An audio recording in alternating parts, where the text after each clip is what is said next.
YouTube? Markel here, back with another video, and this is my favorite camera. This is the DJI Osmo Action 2, the forgotten action camera. They only made one of these modular, and I was hoping they would have made a 360 version to go on top of this battery. So for those of you who are not familiar, the way this works is, this is a battery that has a screen. You could buy without a screen, but this is the battery for this top camera, and you just plug it in like this. But the way I use it is mainly like POV. So I would use it with this necklace, where you would stick this part right here. This little piece comes off.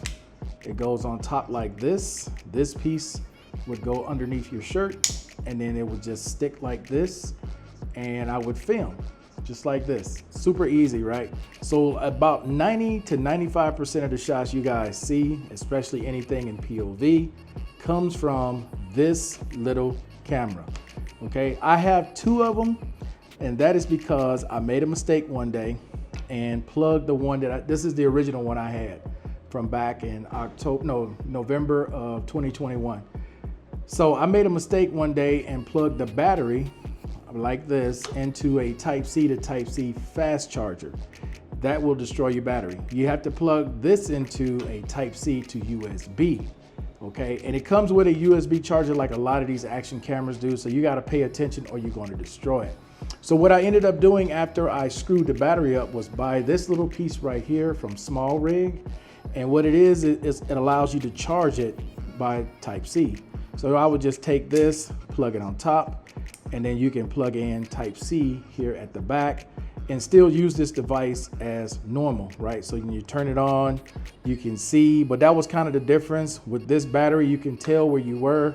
Just having it like this, you could never tell, but you could do all the other functions, right? See how much memory you have left,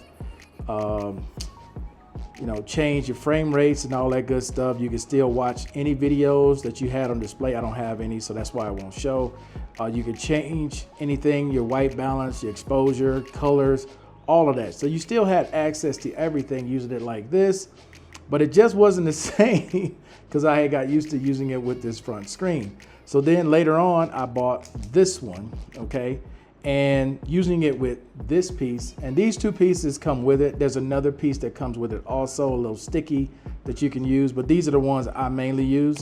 I would stick it on this and put it on a tripod. So now I would either take my full aim X5 microphone, or the microphone I'm using right now, which is the DJI Mic 2, plug it in here, and now I can do vlogs. Okay, so those are those pieces. And then I also have a ND filter for this. So when it's super bright out, it's magnetic, you can just plug this on, or not plug it on, but put it over the top. It sticks magnetically. So I do have an ND filter for when it's super bright outside to get better image quality. But I honestly don't see a reason, even with all these new action cameras that are coming out, they're still 4K cameras. And as long as they're 4K cameras and 8K is not the standard yet, I really don't see a reason to keep buying the same camera over and over again. You know, some of them, they make the lenses a little bigger, and some of them have better color science, but battery life is about the same on all of them. All of them still do 4K up to 120 frames per second, which is what this one does, up 4K 120. So I really don't see a reason to upgrade until this system that I have dies. So after 3 years of using the original, and I've only had this one, I think a little more than a year now, the second one, I can just switch off. So I can put this in, take the case that I have for it, put it in the case, let it download to the memory card and charge at the same time while I'm using this one. So then when I get done with this one, I can pull this one back off, which is now charged. Memory card is reset. Do the same thing with this one. Put it back on this, let it charge back up, send whatever footage I got to the memory card in the back, and that's it. So I like the setup that I have with this, guys. I just wanted to share this with you guys, but this is a camera that I plan on using for the foreseeable future until something breaks. If nothing never breaks on it, and it just keeps going, I'll make another video the following year to let you know I'm still using this camera. And the thing about it is too, guys, no one has ever complained about the footage.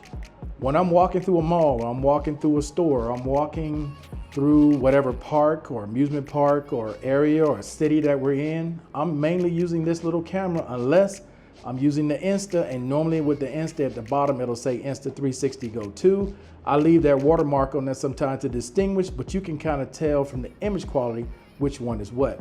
But no one has ever complained, it's like, man, that footage doesn't look very good. No one knows what you're using. Unless you're doing something side by side, people really can't tell which camera is what. But for me, this system works. I don't see a reason to spend another $500, $600, $700, $800 on a POV type camera setup when I have this that works perfectly fine. Okay guys, so that's it for now. Hey, I appreciate everybody watching as always. And until the next time guys, I'm out of here. Peace.